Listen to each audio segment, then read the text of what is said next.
Queridos irmãos, queridas irmãs, queridos internautas que nos acompanham pelo nosso sistema de comunicação, nesta terça-feira, nós estamos celebrando a 31ª semana do tempo comum. E estamos também nesse dia celebrando a memória de São Carlos Borromeu, que foi um bispo que deixou um legado muito bonito para a igreja. E exatamente nesse dia a igreja nos traz esse texto que vem continuar para nós a história que inclusive nós refletimos aqui na missa, de um banquete que foi oferecido para Jesus na casa de um dos chefes dos fariseus. Não sei se você, meu irmão, minha irmã, teve a oportunidade de participar dessa missa, não sei se você, internauta, chegou a acompanhar ou a ouvir, assistir essa homilia. Esse é aquele texto que diz que Jesus chegou na casa do chefe do fariseu e que diante de Jesus estava um homem hidrópico. Um homem que tinha um problema de saúde e por causa desse problema de saúde ele retinha muitos líquidos. Nós fizemos uma homilia sobre isso. Quem estava aqui lembra dessa homilia, diga amém. Amém. O texto de hoje é uma continuação desse texto que nós fizemos a homilia na missa passada. E o texto de hoje vem nos mostrar, depois que Jesus curou o homem hidrópico, alguém se levantou no meio do jantar e disse assim: feliz aquele que come o pão no reino de Deus. Esse homem provavelmente deveria estar querendo impressionar Jesus ao dizer que acreditava no reino de Deus e que acreditava no banquete eterno. E Jesus aproveitou a oportunidade para contar uma outra parábola. A parábola fala de um homem, um patrão, um senhor que tinha muito dinheiro e que decidiu fazer um banquete. E pediu para um dos seus empregados que saíssem nas ruas convidando as pessoas. Convidou um e esse recusou o convite, dizendo que tinha comprado um campo, um terreno, e teria que ir lá ver o terreno. Convidou o outro disse que tinha comprado 5 juntas de bois e precisava experimentá-las. Experimentá-las no sentido de colocar os bois para trabalhar. Aqui, o texto está fazendo uma referência à lavoura, a arar a terra, preparar a terra para receber a semente. Naquele tempo, não tinham as máquinas que nós temos hoje, e todo esse serviço era feito pelos animais. Então, as pessoas que tinham mais dinheiro, compravam bois, e colocavam os bois para puxar o arado, e assim preparar a terra. Então esse homem não quis aceitar o convite, alegando que tinha que ir treinar os bois que iriam trabalhar a terra. E o terceiro que foi convidado disse assim: eu não posso porque eu acabei de me casar. Esse empregado voltou e contou para o patrão: olha, eu convidei 3 pessoas e nenhuma delas quis vir. Então o patrão mandou que ele saísse às ruas e chamasse os coxos e os aleijados. O empregado foi, chamou os coxos, os aleijados, e o empregado disse assim: olha, eu fui, chamei e trouxe os que deu para trazer, mas ainda assim tem muito lugar vazio. Ainda tem muita vaga. E aí o patrão mandou então que saísse para fora da cidade e que fosse nas estradas, nos atalhos, buscar pessoas para participar do banquete. Nós poderíamos aqui utilizar esse texto, essa parábola, para falar da maneira como Deus foi no decorrer dos tempos anunciando sua palavra de salvação e convidando as pessoas para participarem do reino dos céus. Mas eu vou preferir aproveitar essa oportunidade para falar para você sobre um tema muito importante para nós nos dias de hoje. Esse é um dos temas que mais tem me preocupado como padre, como cristão, e me faz pensar sobre o futuro da igreja. Qual é o tema? Indiferença espiritual. Você pode repetir? Indiferença espiritual. Esse tema surgiu de uma curiosidade que eu tive de conhecer qual foi a palavra utilizada por Jesus, quando no versículo 18, Jesus disse assim: mas todos, um a um, começaram a dar desculpas. A palavra desculpas, que Jesus utilizou no grego, faz referência a uma indiferença espiritual. E é daqui que nós vamos tirar a nossa reflexão para essa homilia. O que é a indiferença? Como o próprio nome fala, é quando algo para você não faz diferença alguma. É quando você não dá importância nenhuma. Veja que a indiferença é pior do que não gostar. Quando você não gosta, você emite um sinal. Você se manifesta, você se posiciona. Quando você é indiferente, é como se para você aquilo não existisse. Por isso a gente costuma dizer, dentro da teologia espiritual, que a indiferença é pior do que o ódio. Porque quem odeia, sente alguma coisa. Quem é indiferente, não sente nada.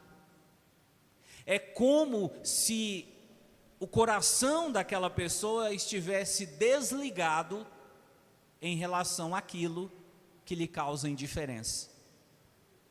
Por exemplo, uma pessoa que é indiferente ao cheiro de fumaça. A pessoa pode estar num ambiente, pode ter um cômodo pegando fogo do lado, mas como o cheiro da fumaça não o toca, não o sensibiliza, não é capturado, aquela pessoa não sente. É como se aquele cheiro não existisse. E hoje nós estamos vivendo um tempo onde a indiferença tem batido nas portas das igrejas e tem inclusive afetado muito o cristianismo. Quando você para olhar, por exemplo, uma pesquisa que saiu do IBGE, dizendo que 85% dos católicos, 85% das pessoas que se dizem católicas não vão à missa nem no domingo. Aí você começa a pensar, por que os católicos, esses, não vão à missa nem no domingo? O que aconteceu com esses católicos para que eles pudessem deixar até a missa dominical de lado? E a palavra e a resposta é simples: indiferença. Todas as vezes, meus irmãos, minhas irmãs, que nós estivermos lidando com a indiferença em relação às coisas de Deus, nós vamos chamar pelo nome de indiferença espiritual. Como é que nós vamos chamar? Indiferença espiritual.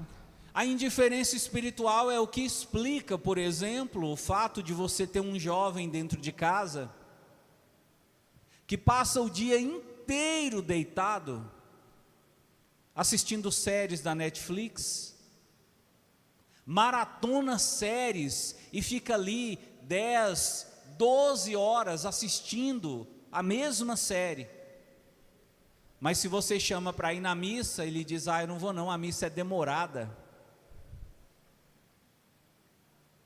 É o que você consegue enxergar no que acontece com aquele homem que é casado, que trabalhou a semana inteira, e chega no sábado, o time dele vai jogar, como foi sábado agora, o Cruzeiro jogou. Tem gente que já, desde o meio-dia, já prepara a churrasqueira, já coloca a televisão lá fora, e já prepara a cerveja, já chama os amigos, e passa a tarde inteira ali, esperando o jogo, depois assiste o jogo, e depois assiste o que vem depois do jogo, a análise e o comentário do jogo. Ele vai sair de lá de perto da televisão, já está dando 7 horas da noite. A esposa fala: meu bem, vamos na missa comigo? Eu não vou não, aquele padre Wagner conversa demais na minha cabeça. Qual é o nome disso? Indiferença espiritual. É quando as coisas de Deus não são consideradas importantes. É quando as outras coisas, as coisas do mundo, elas são vistas como mais importantes, mais atraentes do que as coisas de Deus. Agora, por que eu escolhi esse texto para a gente conversar? Porque esse texto vem nos mostrar, e Jesus aqui está fazendo isso de uma maneira brilhante, nos mostrar onde começa a indiferença espiritual. Quais são as raízes da indiferença espiritual? Se você tem alguém na sua casa que hoje é indiferente espiritual, não se importa com igreja, não se importa com Bíblia, não se importa com oração, não se importa com salvação, espiritualidade, você fala nesses assuntos, aquela pessoa não está nem aí, ela nem se importa. De onde que vem isso? Como começou isso? O Evangelho de hoje explica. E o Evangelho de hoje vai nos mostrar que a indiferença espiritual é como uma árvore que tem 3 raízes. A primeira raiz que Jesus simbolizou pela palavra campo, o homem que não quis ir porque tinha comprado um campo, essa é a primeira raiz, o apego aos bens materiais. Quanto mais apegada a pessoa for em relação aos bens materiais, maior a chance daquela pessoa de se tornar indiferente espiritual. E você pode observar, toda pessoa muito apegada à casa, à roupa, a carro, a fazenda, apegada às coisas que comprou, apegada ao que tem, toda pessoa que valoriza demais as coisas que se pode comprar, em geral, essas pessoas não gostam muito de igreja, elas são indiferentes. O coração delas gira em torno das coisas do mundo e não das coisas de Deus. Segunda raiz da indiferença espiritual, Jesus quis nos mostrar quando utilizou dentro dessa parábola o caso do homem que tinha comprado 5 juntas de bois e precisava de experimentá-las, significa trabalhar com elas. A segunda raiz é essa: apego ao trabalho. Observa isso. Toda pessoa muito apegada a trabalho, e aqui logo você coloca um parêntese, a dinheiro, também se torna aos poucos indiferente espiritual. Eu como padre, eu estou cansado de ver pessoas que estavam desempregadas e não saíam da igreja. Inclusive, Ministério de Música, tem um caso interessantíssimo de um rapaz que tocava na igreja. Toda missa ele queria tocar. E ele falava assim: sabe o que eu quero tocar, padre? Que eu estou desempregado, então eu quero dedicar meu tempo a Deus. E um dia ele virou para mim e falou assim: ó padre, você podia rezar para mim para eu conseguir um emprego? Eu falei para ele: eu não sei se eu rezo para você conseguir um emprego e você largar a igreja, ou se eu rezo para você continuar desempregado e poder tocar na missa. Mas foi batata, dona Maria. O rapaz começou a trabalhar, arrumou um serviço, nunca mais pisou na igreja para tocar. O trabalho foi aos poucos retirando dele o desejo pelas coisas de Deus. Quem aqui, vamos só fazer uma pesquisa rapidinho aqui no nosso meio, quem aqui conhece alguém que por causa de trabalho não tem tempo para a igreja? Diga amém. Então você sabe do que o padre está falando, você é prova, você é testemunha do que o padre está falando. O trabalho sendo utilizado como um instrumento para retirar das pessoas o apego às coisas de Deus. E a terceira e última para a gente encerrar, e essa é talvez a mais perigosa, Jesus quis nos mostrar qual é essa raiz da indiferença espiritual quando ele falou do homem que tinha acabado de se casar.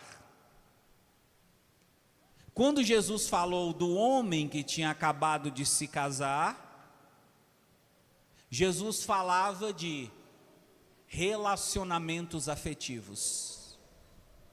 E se você quiser colocar mais lenha na fogueira, relacionamentos sexuais. Responde para o padre: quando uma pessoa termina de casar, qual é o momento que vem depois? A noite de...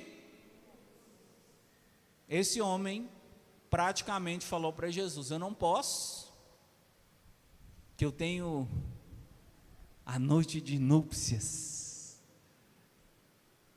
eu tenho que dar um cheiro no cangote da minha esposa.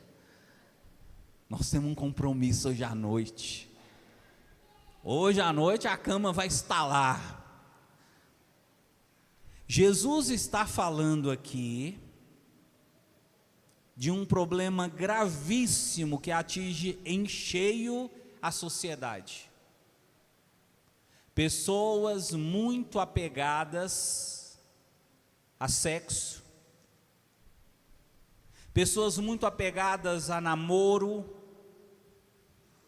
pessoas muito apegadas a casamento, pessoas muito envolvidas com relacionamentos afetivos. Em geral, essas pessoas também vão se tornando indiferentes com as coisas de Deus. É a esposa que ama tanto o marido, que ela prefere ficar em casa fazendo companhia para o marido, para não desagradá-lo, do que vir à igreja para agradar a Deus. Ela prefere agradar o marido dela do que agradar a Deus. É a menina que era muito de igreja e começou a namorar com um rapaz que não vai à missa, um rapaz que não segue a Deus, que é indiferente espiritual, e para poder agradar o rapaz, ela se afastou do seu grupo de oração, ela parou de ir à missa, ela parou de buscar a Deus, porque o coração dela começou a girar em torno de um relacionamento afetivo. Jesus mandou dizer para você: cuidado com essas 3 coisas: apego aos bens materiais, apego a trabalho e apego a relacionamentos afetivos. São coisas importantes. Os bens materiais nós precisamos, o trabalho nós precisamos, os relacionamentos nós precisamos, mas quando você começa a colocá-los acima de Deus, você está correndo um sério risco de se tornar uma pessoa indiferente espiritual.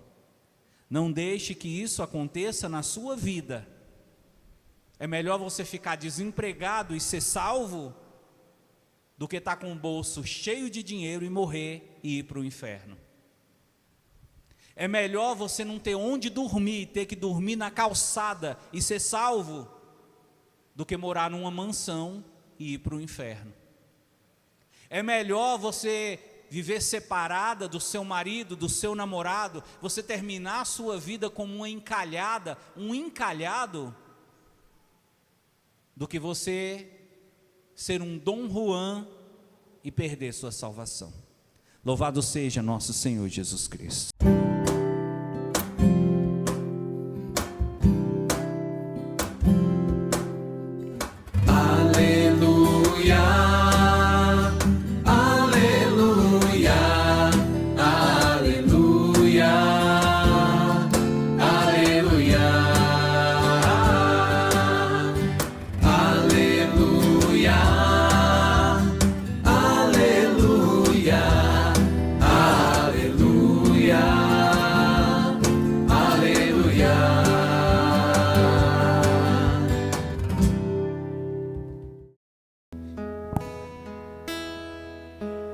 Por sobre as nuvens existe um lindo céu, maravilhoso céu, morada dos anjos. Por sobre as nuvens existe um trono, cujo rei está sentado à direita de Deus. Céu, lindo céu, é o lugar onde eu quero viver para sempre.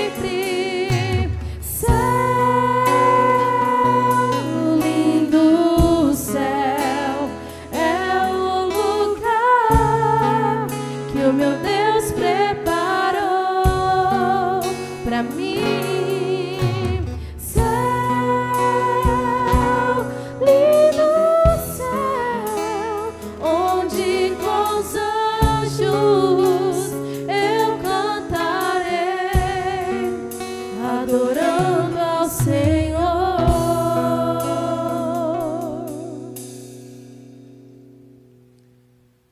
Queridos irmãos, queridas irmãs, queridos internautas, hoje nós celebramos o dia conhecido como Dia de Finados. Um dia que para muitas pessoas costuma ser de tristeza, dia de choro, dia de lembrar das pessoas que faleceram, que nos deixaram, pessoas que partiram desse mundo, mas que deixaram um grande vazio, deixaram no nosso coração muita saudade. E para muitos esse dia é um dia fúnebre. Talvez você, quando veio para essa missa, pensava ou poderia pensar que aqui nós iríamos seguir do mesmo jeito, que seria uma missa como se fosse uma missa de sétimo dia, uma missa triste. E eu digo a você que não. Quando a igreja estabeleceu esse dia como dia de finados, a igreja não estava querendo convidar você para vir destapar as feridas que você traz no seu coração pelo falecimento de alguém que você amava, que você ama. A finalidade dessa missa não é de levar você a ficar lamentando: ah, por que que meu pai morreu? Por que que minha mãe morreu? Podia estar aqui comigo, por que Deus permitiu isso? Não, a finalidade dessa missa não é essa. Qual é a finalidade dessa missa então, Padre? Celebrar a esperança. Celebrar a esperança que nós temos de que um dia nós veremos essas pessoas novamente, e não as veremos em qualquer lugar, mas na glória do Senhor, o nosso Deus. Portanto, meu irmão, portanto, minha irmã, se você veio para essa missa com o seu coração pesado, com o seu coração triste, que no decorrer dessa celebração você vá dando leveza para o seu coração, porque aqui hoje nós não vamos celebrar a morte, nós não vamos celebrar a tristeza, nós vamos celebrar a alegria, vamos celebrar a esperança, vamos celebrar a confiança que nós temos em Jesus Cristo, que morreu, que ressuscitou e que nos prometeu também a ressurreição final. Se você crê nisso, e se você está disposto a celebrar essa missa com o coração cheio de esperança, que você possa manifestar a Deus agora, dando a Ele uma salva de palmas.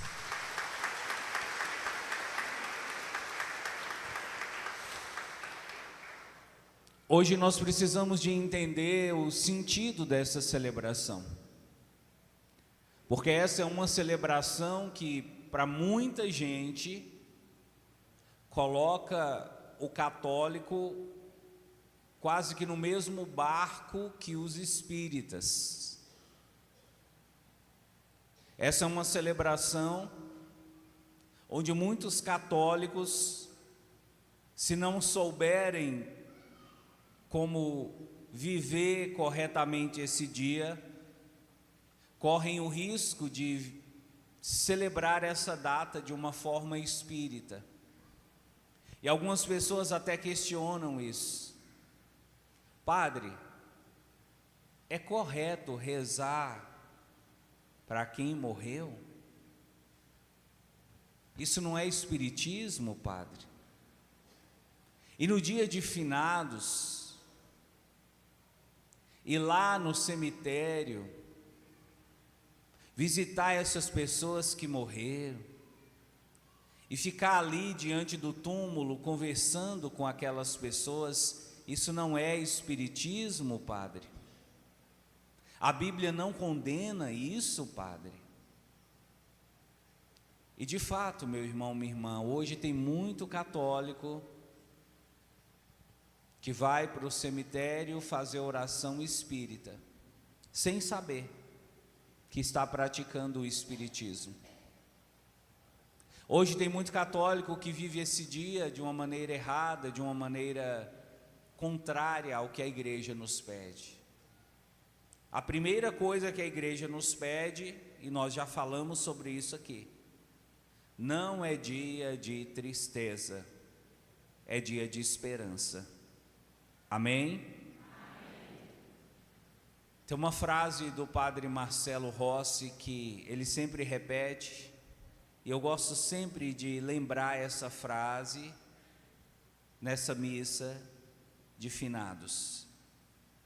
Padre Marcelo diz assim: saudade sim, tristeza não. Vamos repetir? Saudade sim, tristeza não. Nesse dia você tem todo o direito de sentir saudade das pessoas que faleceram, mas você não pode dar lugar à tristeza, porque se você der lugar à tristeza, você estará reconhecendo que você não acredita na ressurreição.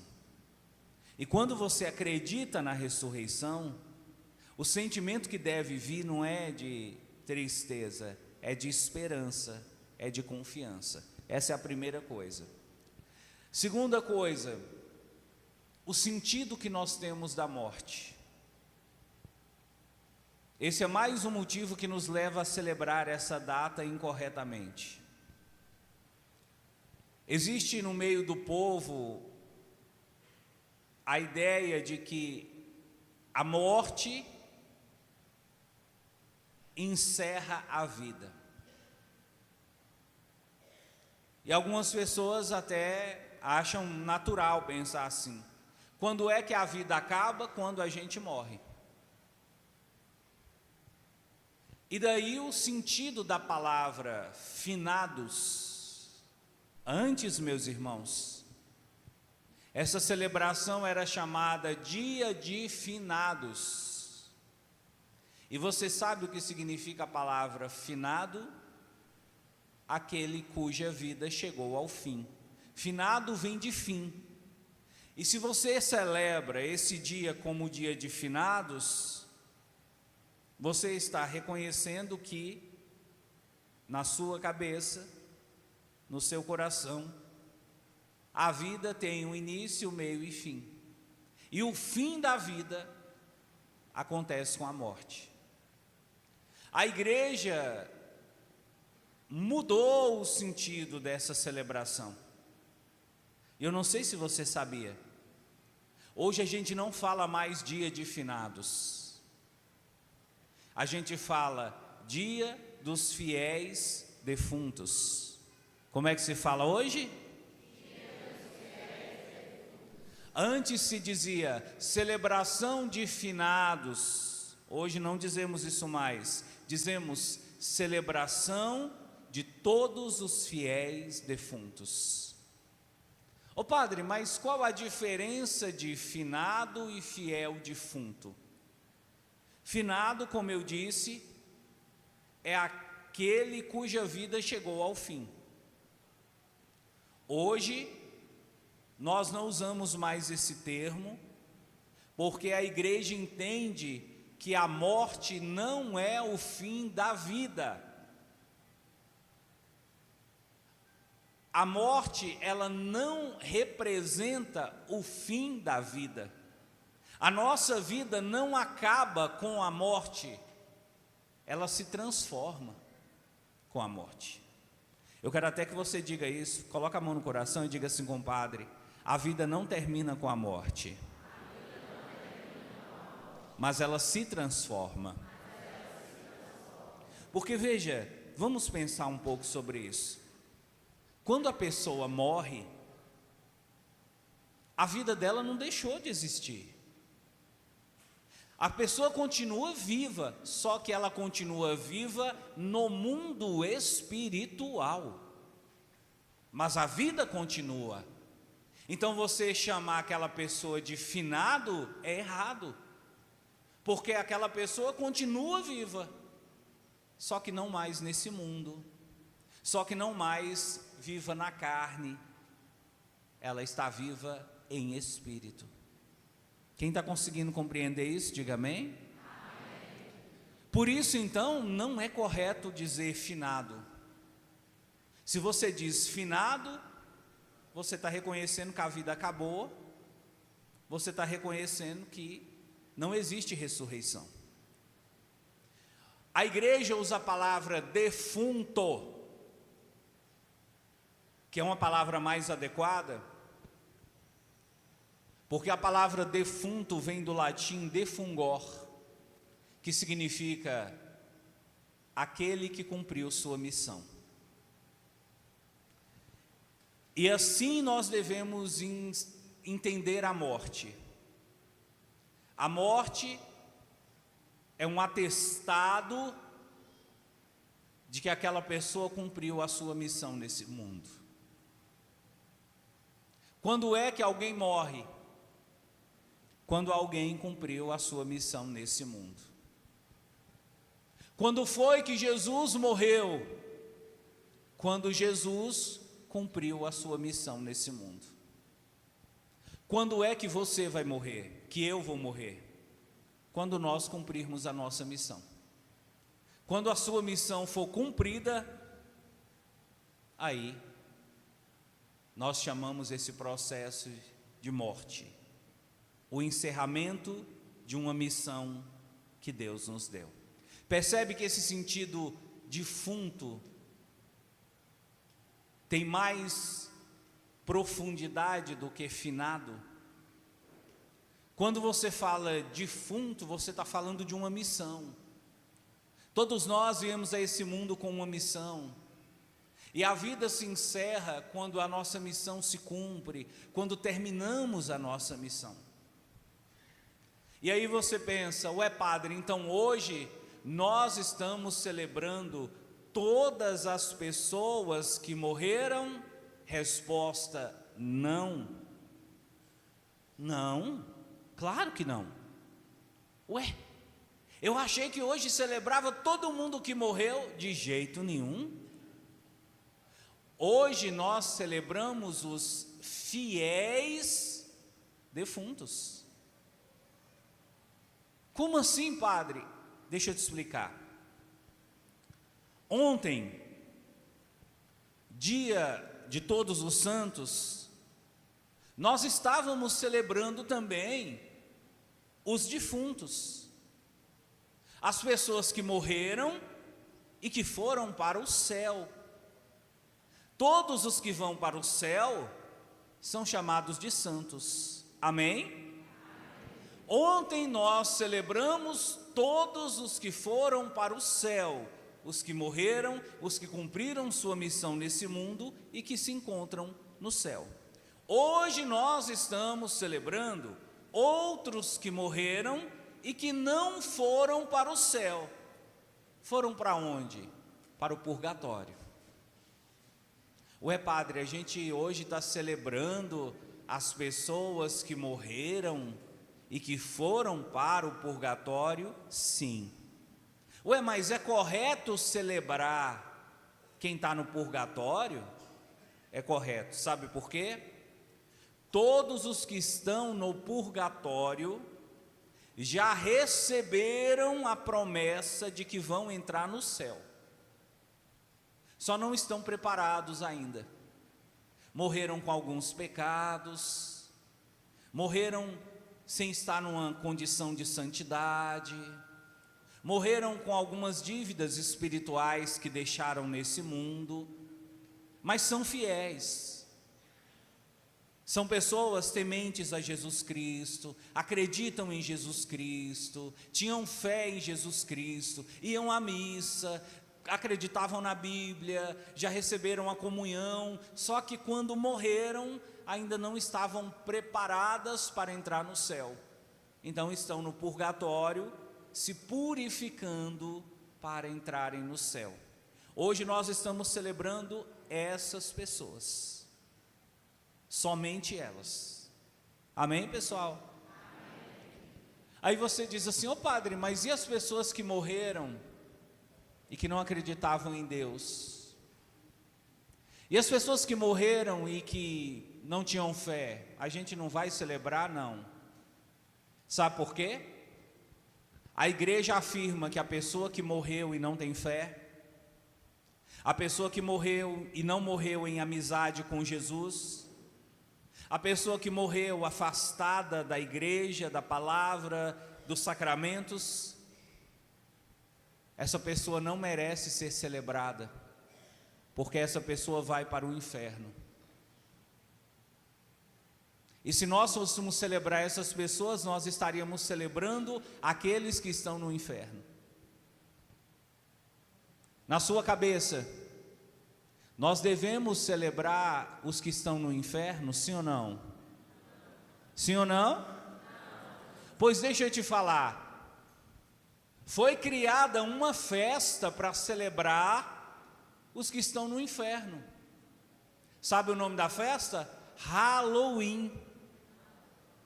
E muitos pais e muitas mães colocam seus filhinhos para celebrar os que estão no inferno. Você não parou para pensar que a festa de Halloween fica bem pertinho da festa de finados, ou dos fiéis defuntos, fica bem pertinho da solenidade de todos os santos? Halloween são os pagãos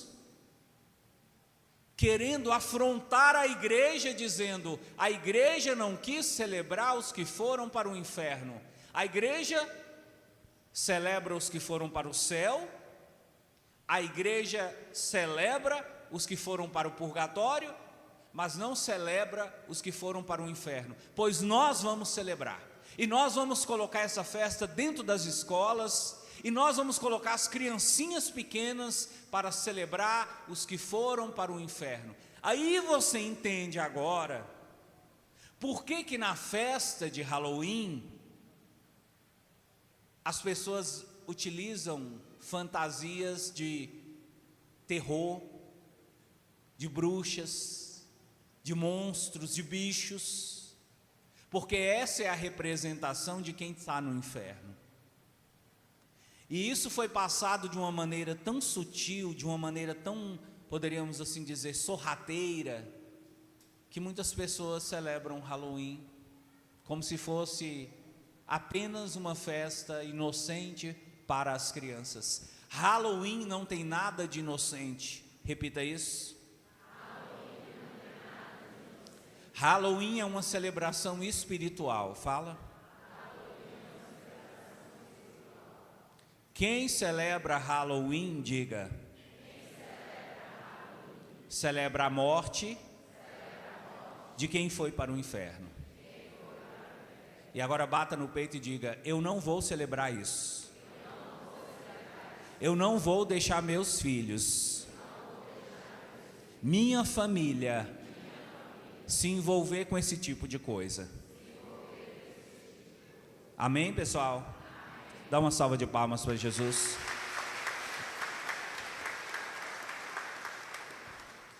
Mas voltando à pergunta, padre,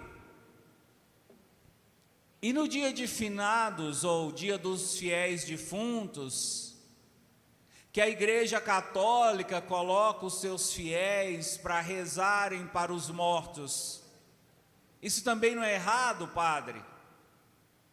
A igreja pede, a Bíblia pede, para a gente rezar para Deus. Os católicos, eles rezam para os defuntos. Isso não é espiritismo? Isso não está condenado na Bíblia? Deixa eu te falar uma coisa. É diferente você rezar para os mortos de rezar pelos mortos. O que é rezar para os mortos?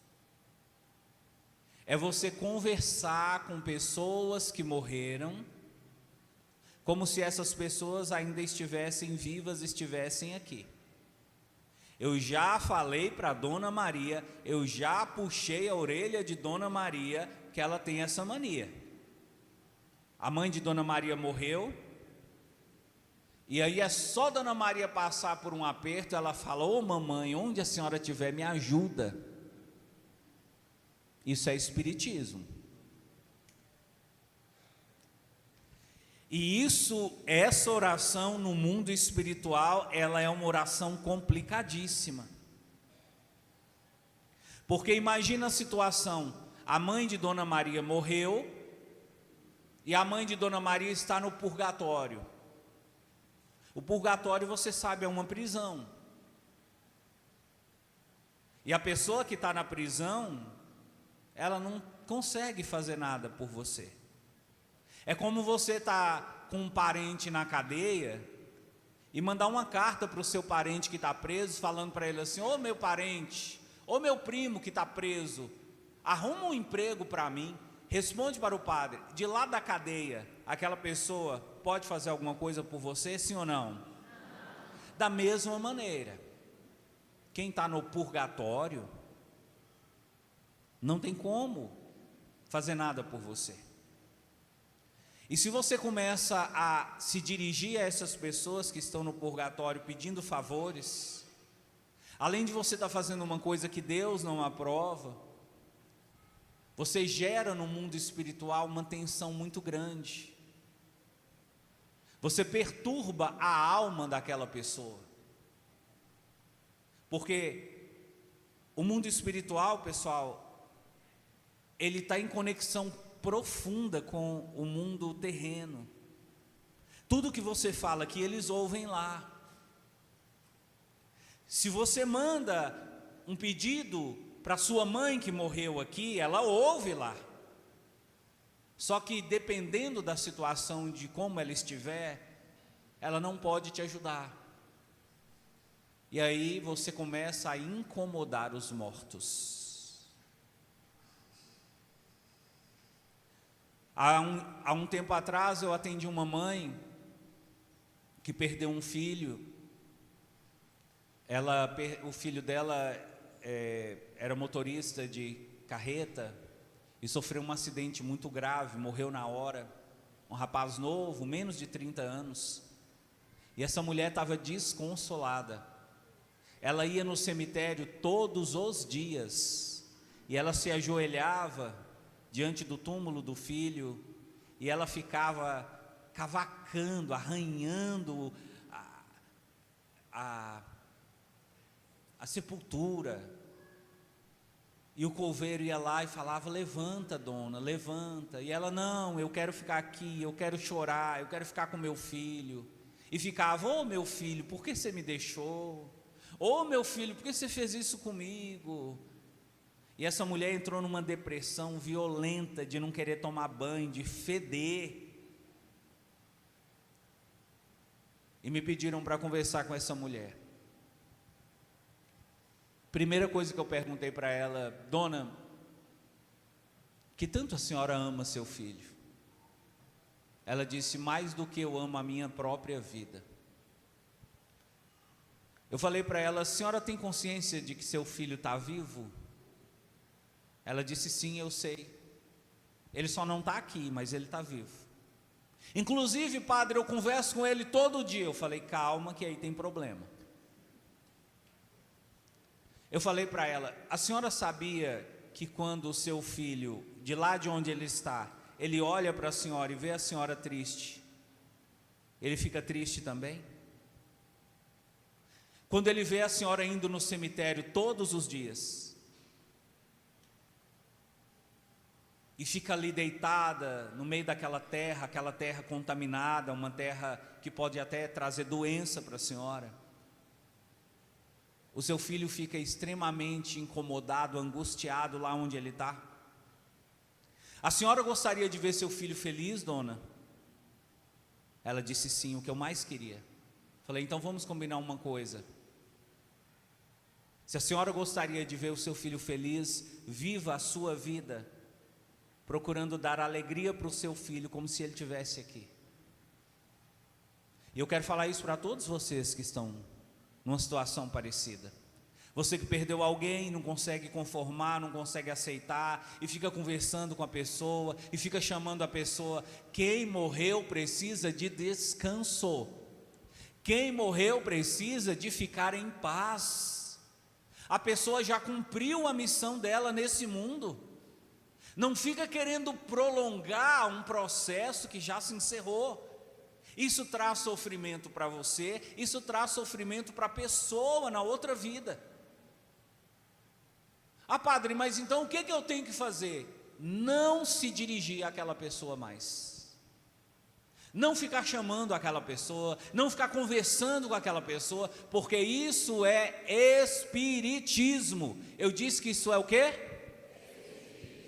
Todas as vezes que você ficar conversando com pessoas que morreram, isso é espiritismo, condenado pela Bíblia, condenado pela igreja. Ué, mas então o que eu faço? Você não vai rezar para ele, para ela. Dona Maria não vai rezar para a mãe dela, pedindo à mãe dela coisas. Dona Maria vai rezar para Deus, pedindo a Deus pela mãe dela. Quem está conseguindo entender, diga amém. A oração do católico não é assim: ô mamãe, me ajuda. Primeiro, que sua mãe já cumpriu a missão dela. Ela não está mais aqui, deixa a sua mãe descansar em paz. Segundo, quem te ajuda não é mamãe, é Deus. Você não tem que pedir ajuda para a mamãe que morreu. Você tem que pedir a Deus que ajude você, porque é Deus quem nos ajuda. Ué, padre, mas o que eu peço pela minha mãe? Você pede a Deus: Senhor, salva minha mãe. Se minha mãe morreu e ela ainda não tiver alcançado o reino dos céus, perdoa os pecados da minha mãe. Hoje, meus irmãos, é dia de você rezar assim. Não é dia de você ir para lá, para a beira do túmulo e ficar conversando com a pessoa. Hoje é dia de você ir lá e falar: Jesus, eu estou aqui diante do túmulo da minha mãe. Eu sei, o espírito da minha mãe não está aqui, mas os restos mortais da minha mãe estão aqui. E eu quero pedir ao Senhor, se a minha mãe ainda não está no céu com o Senhor, perdoa os pecados da minha mãe. Não leva, Senhor, em consideração os erros que ela cometeu em vida. Diminui, Senhor, ou absolve, Senhor, a pena da minha mãe no purgatório. Alivia os sofrimentos da minha mãe. Existe um santo, esqueci o nome dele,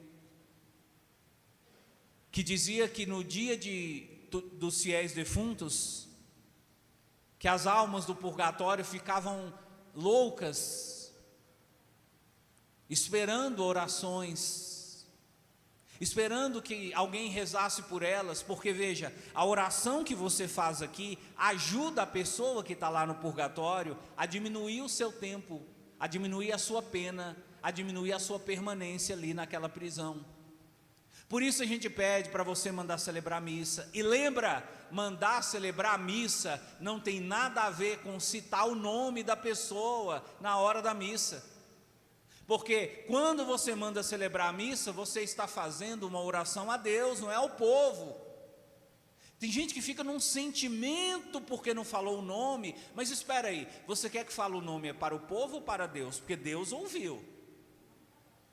Ah, mas se não falar o nome, as pessoas não vão ficar sabendo. Mas as pessoas não têm que ficar sabendo. A intenção da missa não é para o povo saber que você pôs, é para Deus saber que você está rezando por aquela pessoa. Da mesma maneira, você não vai no cemitério para dar satisfação para as pessoas. Você não vai no cemitério para mostrar para sua família que você está rezando por quem morreu. Você vai no cemitério para mostrar para Deus que o seu amor por aquela pessoa ainda não acabou e que você daqui está tentando ajudar para que aquela pessoa chegue logo ao céu. Celebrar os fiéis defuntos é isso, meu irmão. É orar a Deus. É pedir ao Senhor que faça alguma coisa, que tenha misericórdia dos seus familiares que estão no purgatório. E se você disser assim: padre, mas isso não está nem na Bíblia. Está na Bíblia sim, vou te mostrar a passagem. Segundo livro de Macabeus, é um livro da Bíblia, capítulo 12, versículo 46. Olha o que está escrito na Bíblia. Repita com o padre. É coisa santa e salutar, lembrar-se de rezar pelos defuntos, para que fiquem livres dos seus pecados. Essa frase que você repetiu está na Bíblia, segundo Macabeus 12, 46. Ou seja, a Bíblia autoriza você rezar pelos defuntos, rezar a Deus para que eles tenham seus pecados perdoados. O que a Bíblia não autoriza é você rezar diretamente, falar diretamente com a pessoa que morreu. Que você, a partir de hoje, e sobretudo nesse dia, quando você for no cemitério, quem aqui vai no cemitério, diga amém. Você que vai no cemitério, não se esqueça, nada de conversar com a pessoa que morreu. Nós conversamos com Deus, nós conversamos com Jesus, nós conversamos com o Espírito Santo, pedindo pela salvação dos nossos entes queridos. Que hoje, através dessa missa e das orações que forem feitas nos cemitérios de Montes Claros, do Brasil e do mundo inteiro, nós possamos interceder por aqueles que se encontram no purgatório, para que alcancem a salvação. Louvado seja nosso Senhor Jesus Cristo. Para sempre.